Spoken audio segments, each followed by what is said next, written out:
vamos a hablar un poquito del aporte del ultrasonido en la evaluación de la mama masculina.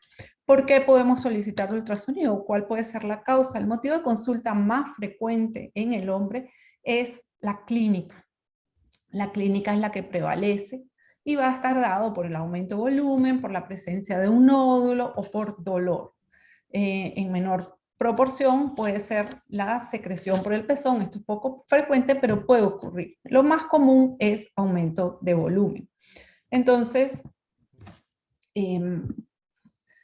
tenemos que tener en cuenta que existe patología. Gracias a Dios, la más frecuente, lo más común es la patología benigna, que su origen puede estar en el estroma glandular, que va a estar la ginecomastia, el PASH, los procesos infecciosos. Puede haber patología de tipo maligna, como es cáncer, y patología que proviene de otras estructuras, como son los ganglios, como es la piel y celular subcutáneo, y en el tejido neurovascular. Entonces, vamos a hacer un breve recuento de lo que es la embriología para entender nosotros bien la patología, para conocer un poco mejor, y un breve recuento también de la parte anatómica. Saber que la mama tiene su origen en el primordio que aparece aproximadamente en la semana 5 del desarrollo embrionario, a partir de las líneas mamarias que van a aparecer a ambos lados, ¿verdad?, en el hemitórax, desde la región axilar hasta la región inguinal, y que ellas van a ir involucionando. Para la semana 10 ya están los ductos lactíferos, estos luego involucionan por efecto hormonal, y debemos tener en cuenta que para el momento del nacimiento en ambos sexos la mama es idéntica, ¿ok? Los cambios hormonales van a generar el desarrollo de conductos, de tejido fibroglandular, la invaginación de la piel, la formación del pezón y la región areolar. En la etapa prepuberal va a haber cambios en el varón que van a estar dados por la presencia de la testosterona, que va a generar una involución y atrofia de los ductos, mientras que en la niña va a aumentar la secreción de estrógenos y progesterona, que va a generar proliferación de ductos y de los lobulillos, ¿verdad? Entonces, en el hombre tenemos que la estructura que vamos a ver es piel, pezón, areola. Pueden existir escasos ductos o conductos posterior o en relación con el pezón, pero son unos conductos de tipo muy hipotrófico, ¿ok?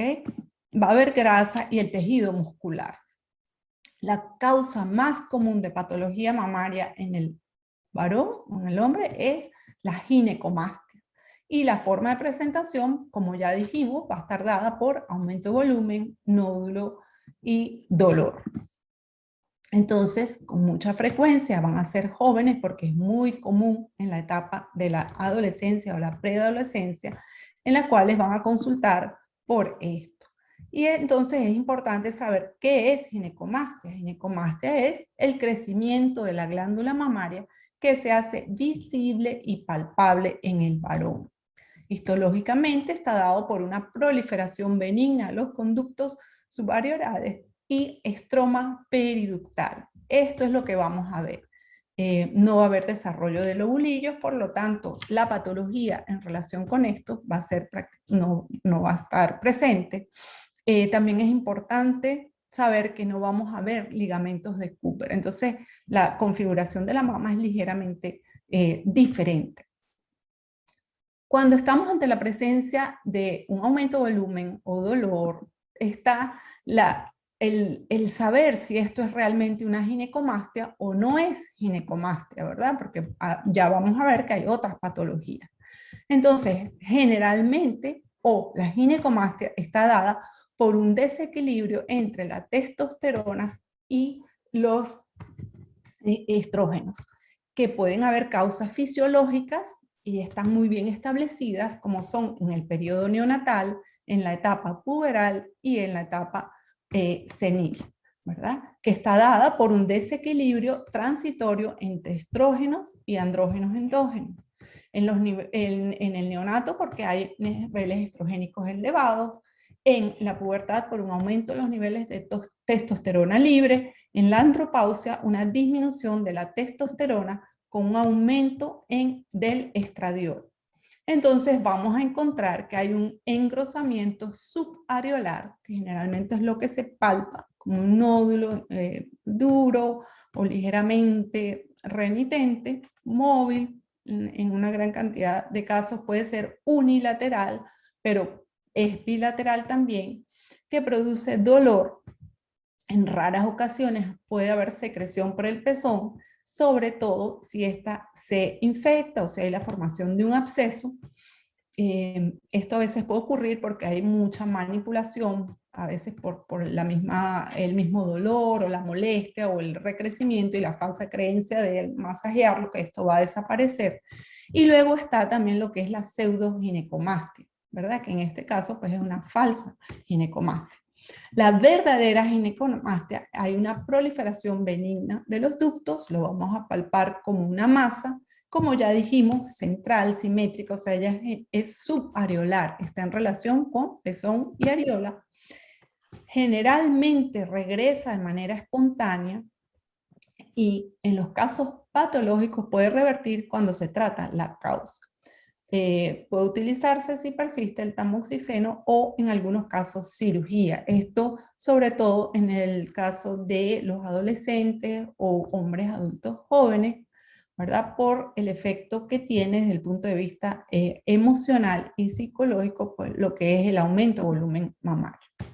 Entonces, palpamos la masa. ¿Es realmente una masa? ¿No es una masa? ¿Qué estamos palpando? ¿Qué vamos a hacer? ¿Cómo podemos hacer el diagnóstico? Es muy importante establecer, y lo vamos a decir adelante, que la clínica es mandatoria. Generalmente, al palpar, nos podemos dar cuenta de si hay o no una masa, o si esto corresponde a tejido mamario o no.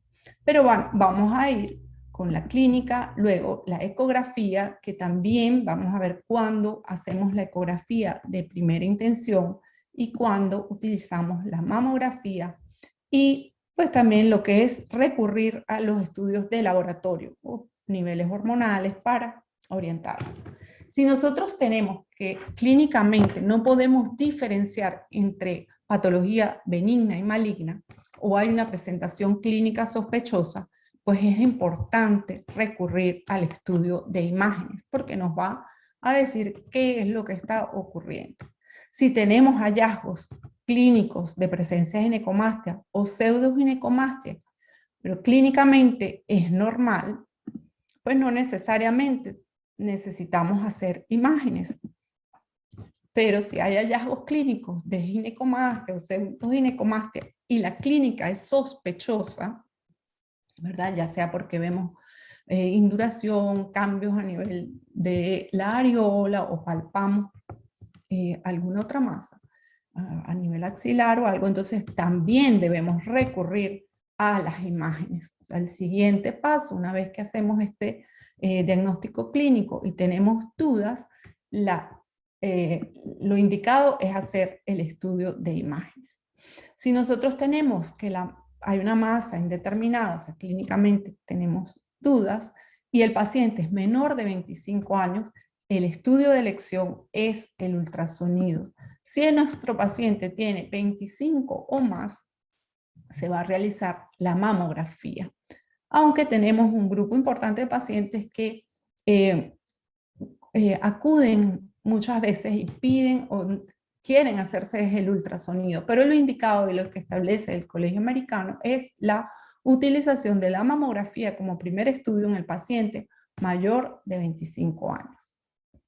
Entonces, si tenemos sospecha clínica de cáncer de mama independiente de la edad y si tenemos factores de riesgo o en cualquier edad hay una mamografía sospechosa o indeterminada, entonces vamos a hacer mamografía y posteriormente el ultrasonido como estudio complementario para una mejor definición y poder evaluar algunos detalles que no son tan fáciles con la mamografía o que no nos aporta. Causas de la ginecomastia hay múltiples. Tenemos idiopáticas, en aquellas que no logramos determinar. Tenemos aquellas que están debidas a niveles elevados de estrógeno, como son los tumores testiculares, ya sea de células de Leydig, de Sertoli. Tenemos las neoplasias adrenocorticales, las patologías hepáticas, el hipertiroidismo, el Klinefelter. Tenemos aquellas en las cuales hay niveles reducidos de testosterona, ya sea por aplasia o hipoplasia testicular congénita, como puede ser también por una criptorquidia, secundaria a una criptorquidia, trauma, torsión testicular, las orquistis congénitas y medicamentos. Y como ustedes verán aquí, la lista en cuanto a medicamentos es grande, es amplia. Y entonces por esto es muy importante interrogar a nuestros pacientes con respecto a qué fármacos podrían estar utilizando. La ginecomastia la podemos clasificar de acuerdo con el volumen y proporción de piel, y también hay una clasificación histológica, ¿verdad? Entonces, en esa clasificación, de acuerdo con el volumen de piel y proporción de piel, tenemos la grado 1, en la cual hay pequeño aumento sin piel redundante. En la grado 2 se va a clasificar en A y B, en la cual hay un moderado aumento de volumen mamario sin piel redundante, es el A, y el B con piel redundante. Y el grado 3 es aquellas en las que vemos un severo aumento de volumen mamario con piel redundante. O sea, es una piel, una mama que aparentemente es como flácida, ¿verdad? Muy voluminosa y flácida. Y en la clasificación histológica tenemos que hay una ginecomastia de tipo proliferativa o florida, en la cual hay una proliferación ductal importante, y ella va progresando en diferentes grados, donde hay la ginecomastia mixta o transicional por mayor volumen estromal, y ya en la quiescente o fibrosa, donde hay una fibrosis del tejido. Estas se relacionan con la radiología, y hay unos patrones muy bien descritos para esto, pero no es el objetivo de la charla. ¿Okay? Y nosotros entonces tenemos que una vez que establecemos este diagnóstico, desde el punto de vista ecográfico, vamos a hablar en neonato, que es donde el ultrasonido sería la herramienta de primera elección, sobre todo porque esto a veces genera mucha angustia en los padres. Sin embargo, vemos que esto puede aparecer tanto en los varones como en las niñas, ¿verdad? Y está debido a la influencia de las hormonas maternas, el paso de las mismas a través de la placenta. Y va a haber una proliferación de los conductos mamarios y presencia de tejido estromal. ¿Okay? Entonces se va a ver, generalmente podemos ver ductos y un tejido predominantemente hipoecoico periductal con un aspecto de tipo nodular, lo más común. Puede haber asociarse a ectasia ductal, no hay ligamentos de Cooper, generalmente vemos escaso tejido celular, y de manera espontánea esto resuelve. En ocasiones vemos que se prolonga, y por la causa sería la lactancia materna, en la cual pues hay, debido a al efecto de las hormonas de la madre. ¿Cuál es el riesgo y por qué es importante? Y muchas veces es realmente el motivo de consulta, bueno, cuadros infecciosos asociados, ¿verdad? En la intumescencia. Entonces vemos, en este caso si era un varoncito con un aumento de volumen y ligero enrojecimiento y protrusión a nivel del pezón, pero confirmamos que aquí no hay ningún otro tipo de elemento, sino este tejido predominantemente hipoecoico, muy bien delimitado, de ubicación retroareolar. Podemos verlo en ocasiones más adelante, como en este caso, 18 meses, y comparamos el lado derecho con el izquierdo, y pues vemos que en ambos lados existe, pero el mayor volumen es en el lado izquierdo debido a mayor volumen glandular.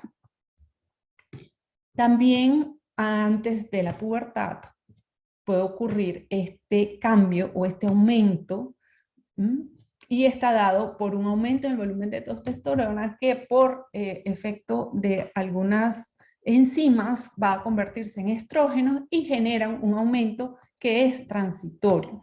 Y entonces vemos un tejido que es variable, puede ser hipoecoico, pueden haber ductos con un tejido discretamente hiperecoico periférico retroareolar, con una composición asimétrica en cuanto a la disposición, pero siempre con este aspecto de nódulo o de masa muy bien delimitado, ¿verdad?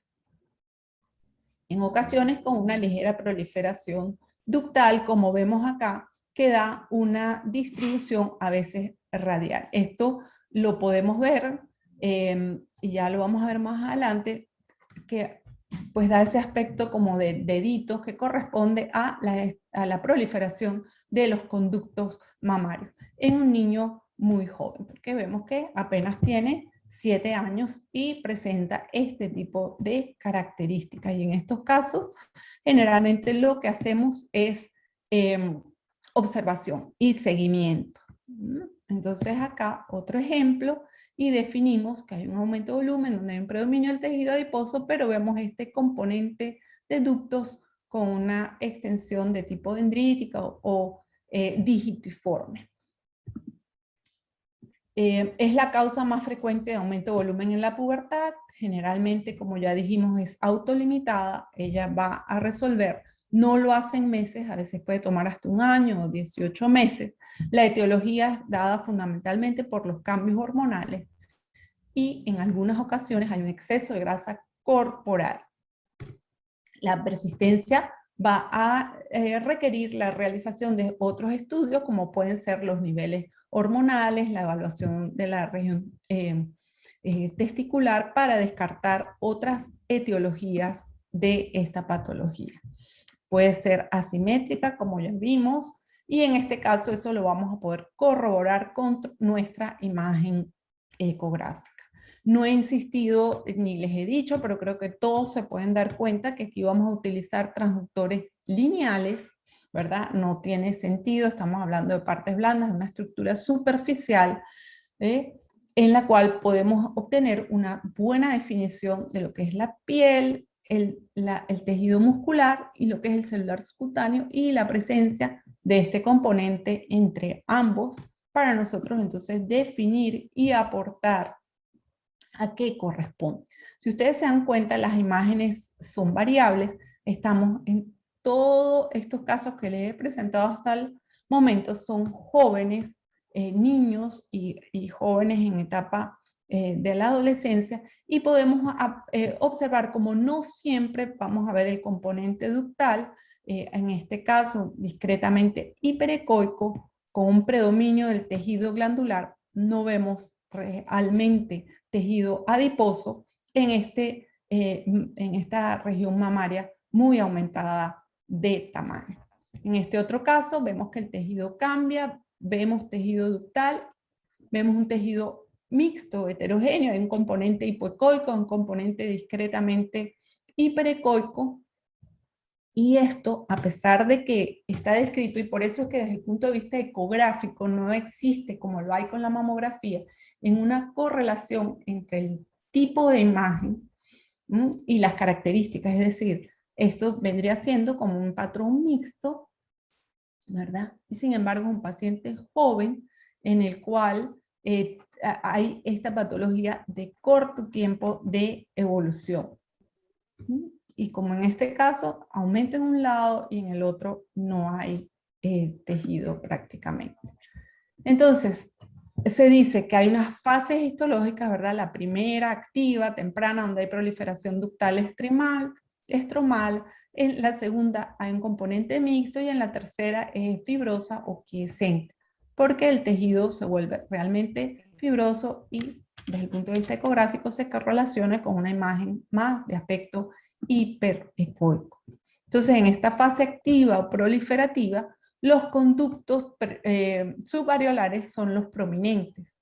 Puede haber ectasia ductal, y es variable el tejido fibroso estromal periductal, que lo vamos a ver edematoso, generalmente hipoecoico, que genera, y esto es lo que produce dolor, ¿verdad? Porque hay un componente inflamatorio y hay edema, y sobre todo si el joven o el niño comienza a palparlo, mayor. En el Doppler lo relacionamos a veces porque podemos evaluar o observar que hay un aumento en la vascularización del tejido desde el punto de vista mamográfico, y esto no se practica en jóvenes menores de 25 años, pero bueno, podría verse o se va a ver en forma de disco la opacidad, ¿verdad? Que podríamos correlacionarla con esta zona de aspecto nodular muy bien delimitada desde el punto de vista ecográfico.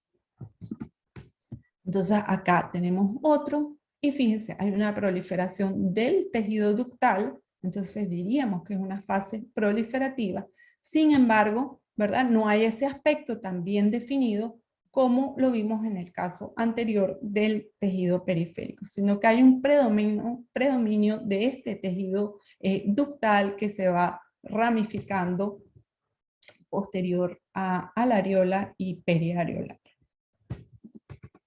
Acá otro ejemplo, y vemos cómo hay un aumento en la vascularización de la zona que estamos evaluando, de ese tejido mamario retroareolar.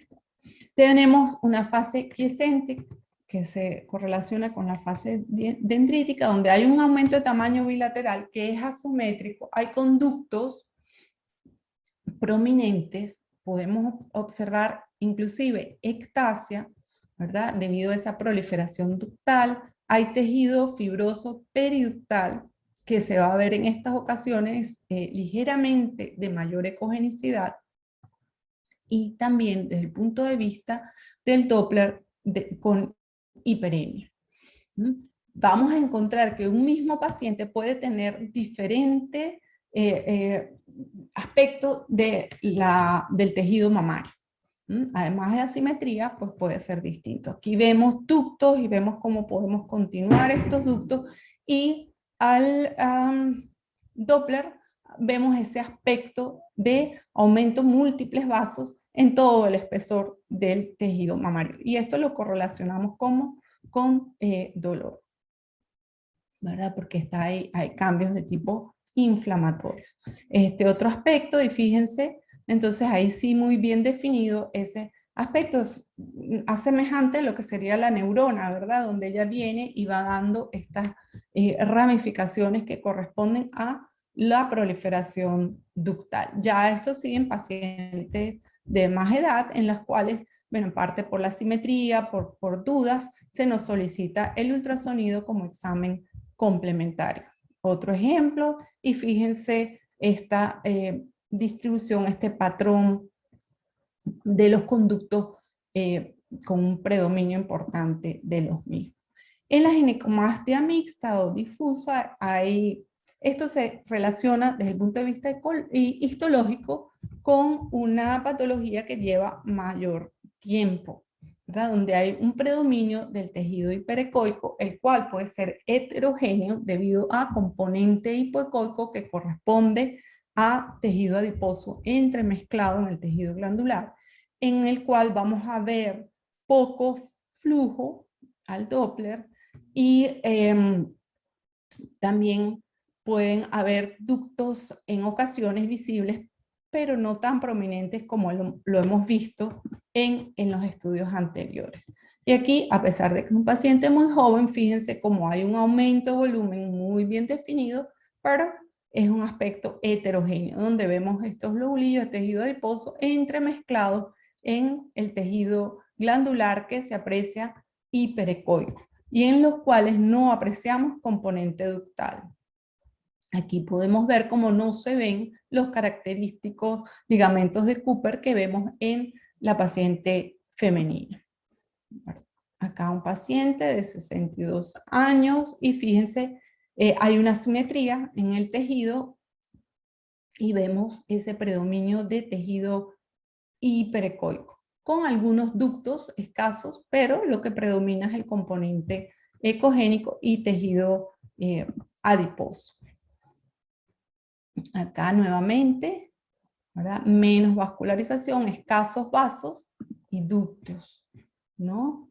Este otro ejemplo, y fíjense, un joven de apenas 18 años, pero como el componente del tejido no hay ductos y es predominantemente hiperecoico, evidente al comparar acá con el tejido muscular, muy bien delimitado, muy bien definido. Ya en pacientes de mayor edad, pues vemos ese componente mixto, como el borde posterior es ligeramente irregular y componente hiperecoico. Estamos viendo ejemplos diferentes, pacientes con edades similares, pacientes jóvenes, pacientes mayores, y vemos cómo el patrón es muy variable, ¿verdad? Generalmente se dice que si la patología o las imágenes que nosotros estamos viendo y hay un predominio del tejido ductal, esto quiere decir que el proceso o el cambio tiene una evolución menor de 6 meses. Pero si el proceso tiene más de un año, va a predominar ese tejido fibroso, la hialinización, y entonces la imagen va a ser con un mayor componente hiperecoico, mayor componente ecogénico con escasos ductos. Igualmente en la andropasia, pues las causas son las mismas prácticamente, generalmente en la parte fisiológica en relación con disminución en los niveles de testosterona, y las patológicas igual que para el resto de la población. Entonces vemos estas mamas muy voluminosas, donde podemos confirmar que parte del aumento está dado por presencia de este tejido heterogéneo hiperecoico. Como recomendación, no todos estos pacientes necesariamente van a tener una conducta quirúrgica, y si hacemos seguimiento, lo que hacemos es registrar sobre todo el diámetro anteroposterior con ligera presión sobre la región mamarias y con énfasis en la región retroareolar, que es donde va a haber el mayor volumen, para comparar con exámenes posteriores y nosotros poder decir si esto va en aumento, ¿verdad? Como ya dijimos, la patología tiene su origen ductos y estroma. Vamos a tener una ginecomastia, las neoplasias papilares, el carcinoma ductal y en muy baja proporción el componente lobulillar, ya que en el paciente masculino no hay proliferación de la unidad ducto-lobulillar terminal. Entonces es muy raro que ellos vayan a tener este tipo de patología. Continuando con eso, en ocasiones nos encontramos con que el paciente presenta pequeñas estructuras, como en este caso de este joven de 12 años, que son dilataciones de aspecto quístico en el espesor del tejido mamario. Y bueno, pueden corresponder a cambios inflamatorios en los cuales ocurre esta dilatación quística de los ductos, y se observa como pequeñas imágenes anecoicas que se corresponden con las imágenes anecoicas descritas en cualquier otra parte del cuerpo. Pueden estar presentes y las podemos observar. Aquí tienen otro ejemplo y vemos cómo hay un predominio del componente hipocoico, que vendría siendo el tejido estromal periductal, y la presencia de estas pequeñas imágenes quísticas, generalmente a nivel de pezón, completamente en relación con el mismo, en cortes longitudinales transversales y en una o en ambas mamas. La del diagnóstico diferencial, pues lo vamos a hacer con patología que tenga su origen a nivel de piel, celular subcutáneo, del tejido vascular, del tejido linfático o neuronal, ¿verdad? En este caso podría ser neurofibromatosis, y lo vamos a ver como nódulos que están en relación con trayecto nervioso. Esto pues no son lesiones de la mama. Y luego tenemos la lipomastia, que es el aumento de volumen mamario solamente por presencia de abundante tejido adiposo. Entre las lesiones cutáneas, las más comunes son los quistes de inclusión epidérmico, que están ubicados ya sea en el espesor de la piel, entre piel y celular subcutáneo, o en el celular subcutáneo. Pero que si nosotros hacemos un estudio detallado, podemos ver cómo hay cierta continuidad del mismo, el celular subcutáneo, hacia la piel, hacia la dermis. El lipoma, cuya ecogenicidad es variable y va a depender de su componente fibroso, generalmente pueden ser lesiones hipoecoicas o hiperecoicas, pero muy bien definidas. Y también tenemos patologías, estas entre las más comunes, como es la necrosis grasa, en relación pueden ser a antecedentes traumáticos, hematomas, etcétera. Entonces aquí tenemos un ejemplo de un lipoma como una masa ligeramente hiperecoica con respecto al tejido adiposo, pero vemos que esto no es tejido mamario, simplemente es un lipoma, una masa que corresponde al lipoma. Patología del celular de piel y celular subcutáneo, los quistes de inclusión. Acá vemos uno que está ubicado entre dermis y celular subcutáneo, este otro en el celular subcutáneo, protruyendo ligeramente hacia la dermis, ya que ellos tienen origen en el folículo piloso. O otros ejemplos como esta otra masa que tuvimos la oportunidad de ver en un paciente joven que correspondió con un pilomatricoma. Entonces son masas muy bien delimitadas, muy bien definidas, que se caracterizan, son avasculares por estos pequeños componentes ecogénicos en el interior y son patologías de celular subcutáneo en relación con el folículo piloso. La hiperplasia pseudoangiomatosa nodular gigante de la mama es una patología benigna. El diagnóstico es histológico y lo vamos a ver desde el punto ecográfico como un nódulo circunscrito, que puede tener vascularización, pero que llegan a tener un aumento bastante importante. La falsa ginecomastia pues, está dado por el aumento de volumen por predominio del tejido adiposo, y lo importante es que vamos a confirmar que no hay tejido glandular. Y aquí vemos, ¿verdad? Una mama muy voluminosa. Podemos ver que el espesor es mayor a los 2 centímetros, pero todo corresponde a tejido de aspecto adiposo. Una pequeña sombra a nivel del pezón, pero no hay componente ductal. Entonces es importante que nosotros conozcamos el desarrollo del tejido mamario, sus variantes, ¿verdad? Que hay cambios que se van a presentar durante la vida, que son fisiológicos, y por tanto lo más importante ahí quizás es el seguimiento y la educación al paciente, que existen tumores que están relacionados con proliferación ductal y estromal, y estos son los más comunes o frecuentes en la población masculina. La patología más común, la ginecomastia. ¿Y por qué esto es importante? Bueno, porque puede que el paciente presente con un aumento asimétrico, con secreción por el pezón, pero en los cuales veamos cambios en el pezón o a nivel de piel.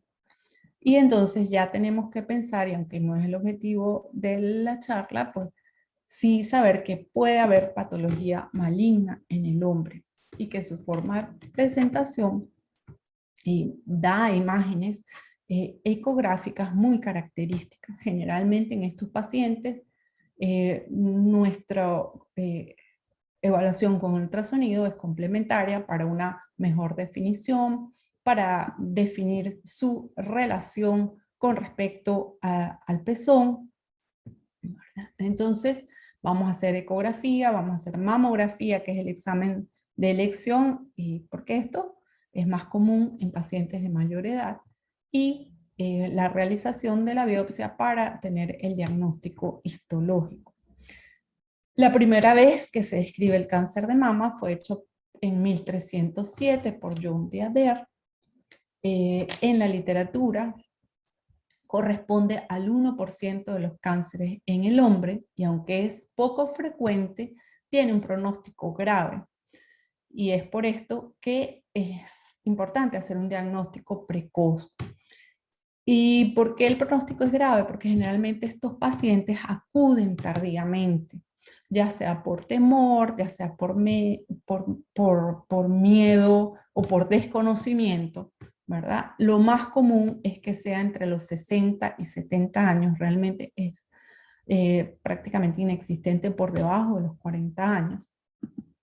Okay. Y lo vamos a ver cómo se ve una lesión maligna, las imágenes muy parecidas a las lesiones que describimos en la paciente femenina, como lesiones hipoecoicas, en las cuales vamos a conseguir una atenuación importante del sonido, con bordes irregulares, ¿verdad? Con una mala definición de las estructuras, un aumento en la ecogenicidad periférica, o un patrón mixto posterior, o sea, donde vamos a ver zonas sin cambios y zonas con atenuación, con hallazgos desde el punto de vista del Doppler, vasos tortuosos con cambios en la velocidad, donde hay la posibilidad de shunts, hallazgos todos que representan cambios patológicos. Como podemos apreciar en estas imágenes, diámetros variables pueden tener un diámetro con un eje mayor no paralelo a la piel. Esto va a depender, podemos definir pequeñas estructuras ganglionares periféricas o en relación con la masa, y estos son aportes que el ultrasonido pues va a dar, ¿verdad? El criterio o los nódulos circunscritos en el hombre no van a tener el mismo valor predictivo positivo que en la mujer. Es decir, nosotros una vez que diagnosticamos un nódulo o una masa, no vamos a sugerir controles, no vamos a sugerir seguimientos, sino que esto hay que resolverlo.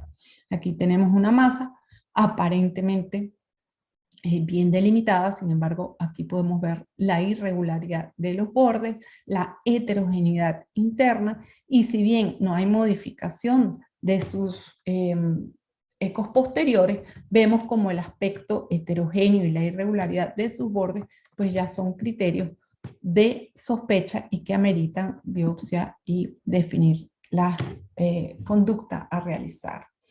Realmente no se recomienda un control anual, como se hace en la paciente femenina, y la categorización de la evaluación final en el informe, esto se va a hacer en la mamografía, ¿verdad? Desde el punto de vista de factores de riesgo, tener en cuenta que si el paciente tiene antecedentes de radiación a la pared torácica, si es un paciente de edad avanzada, con antecedentes familiares de cáncer de mama en primer grado, hay exceso de estrógenos por cualquier causa, y aquí también debemos tener en cuenta a los pacientes que ingieren estrógenos, ¿verdad? Si hay pacientes con mutaciones genéticas, con anomalías cromosómicas, la más común son mutaciones del BRCA2, sin embargo también observado en menor porcentaje, pero también en el BRCA1, y de acuerdo a su etnia, pues son factores que contribuyen o que ponen al paciente en mayor riesgo.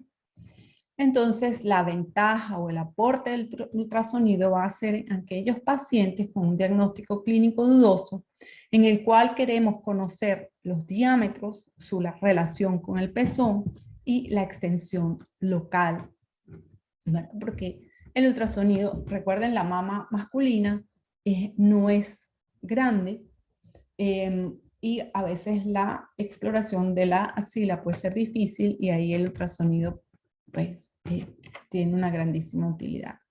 Y también como guía para la toma de biopsia. Vemos un paciente con un cambio, ¿verdad? Unas zonas nodulares, vemos una alteración del parénquima, y vemos a nivel ganglionar este tipo de imagen, pues indudablemente que eso es altamente sospechoso. Y podemos hacer biopsia tanto de la lesión en la mama como del ganglio. Repitiendo, y si hacemos mucho énfasis, que la patología más común es la patología benigna, por eso es importante tener presente y en cuenta los cambios fisiológicos con la edad del paciente, que además es la patología benigna, puede haber patología maligna, y que es importante una adecuada interpretación para evitar realizar estudios y biopsias innecesarias, ¿verdad? Entonces, bueno, con todo esto, pues hemos hecho un énfasis en por qué realizar el estudio del ultrasonido en la patología más común, que es la ginecomastia, y hemos visto a lo largo de la charla cómo, a pesar de que el proceso y el cambio es el mismo, es decir, es la proliferación ductal, la presentación desde el punto de vista de la imagen ecográfica es muy variable. Bueno, entonces, mientras más estudios realicemos y mejor conozcamos, pues esto nos va a ayudar mucho más a la interpretación y a la adecuada orientación del paciente, al cual es importante, muy importante, educar. Espero que esto haya sido de su utilidad. Estoy abierta a las preguntas y dudas que puedan haber. Una vez más, agradecer a la Asociación Guatemalteca por la invitación, en nombre propio, en nombre de FLAUS, por ser ustedes una asociación miembro, al doctor Wilson, al doctor Nelson, integrantes de la sociedad, al doctor Armando Zamora. Muchísimas gracias. Y bueno, atenta a las preguntas. Muchísimas gracias, doctora Eda. De nuevo, agradecidos por compartir su experiencia, agradecidos por la didáctica de sus presentaciones, por la claridad con la que usted nos expone su contenido y la riqueza de las imágenes que obviamente son de mucho valor para nosotros. Sí, hay muchas felicitaciones ya en el chat y también un par de preguntas. Algunas fueron contestadas durante la charla, pero valdría la pena igual retomar o aclarar algunas dudas. De por sí ya, saludos, excelente conferencista, la doctora Exaida Molero. Caridad Castañeda, pues quiere seguirla, enterarse de dónde poder ver su charla. Me imagino que ahora va a tener más invitaciones, así que ya tiene doctores y me uno, doctores fans. Ay, gracias, Para doctor. seguirla en redes. De repente al final igual nos comunica si hay alguna página de Facebook o Instagram donde seguirla, por ejemplo, ¿no? O si quiere comunicarla de una vez, pues lo puede hacer. Sí, bueno, en Instagram estoy como Edaleo. De todas maneras, yo se los puedo escribir ahora al final y se los En comparto. el chat no hay ningún problema. Gracias, doctora. Muy bien. Enrique Mainero pregunta, ¿aplica la clasificación actual de VIRATS para patología mamaria masculina? Usted nos tendría casi al final, ¿verdad? Si quiere retocar o retomar algo de ese punto. Sí, claro, lo único es que pues prácticamente no para todo, porque digamos que el VIRAS 3 no es algo que nosotros vamos a utilizar, porque no vamos a estar haciendo controles. Generalmente, tener en cuenta que esto, la mamografía, por lo menos la vamos a hacer en pacientes mayores de 25 años, y si nosotros detectamos una patología, la conducta va a ser generalmente quirúrgica, ¿no? Entonces, pues no hay ni control anual ni control semestral, pues no estaría, no aplicaría, ¿no? Pero ya el resto de las categorías, pues va a depender de lo que tengamos. Pues si es no hay nada, obvio, es un BIRATS 0, un BIRATS 1, que sería un BIRATS normal, ¿no? O en el caso de patología maligna, pues un BIRATS 5 aplica. Gracias. José Martín Guevara, ¿hasta qué edad se hace uso del término botón mamario? Hasta la adolescencia, ¿ok? Eso es algo que se hace hasta la adolescencia.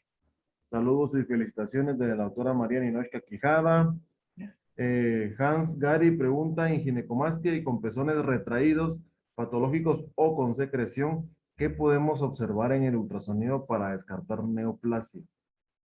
Ok, es muy importante esa pregunta porque a veces también puede ser un poco difícil, pero pues si es bilateral es poco probable que sea algo maligno. Si es unilateral debemos valernos de todas las herramientas que tenemos y es muy importante una adecuada definición. Si nosotros solamente vemos que hay componente octal, o sea que hay ectasia o que hay la formación de una zona de colección, pues sería tratamiento para ver si con eso desaparece o se amerita drenaje o cuál sería la conducta a seguir. Si ya nosotros definimos una masa, vemos ganglios patológicos, pues estaríamos ante la duda, ¿no? La posible presencia de una lesión maligna que se esté secundariamente infectando. La pregunta, ¿qué utilidad tienen los estudios BRCA 1 y 2 en el caso de la mama masculina?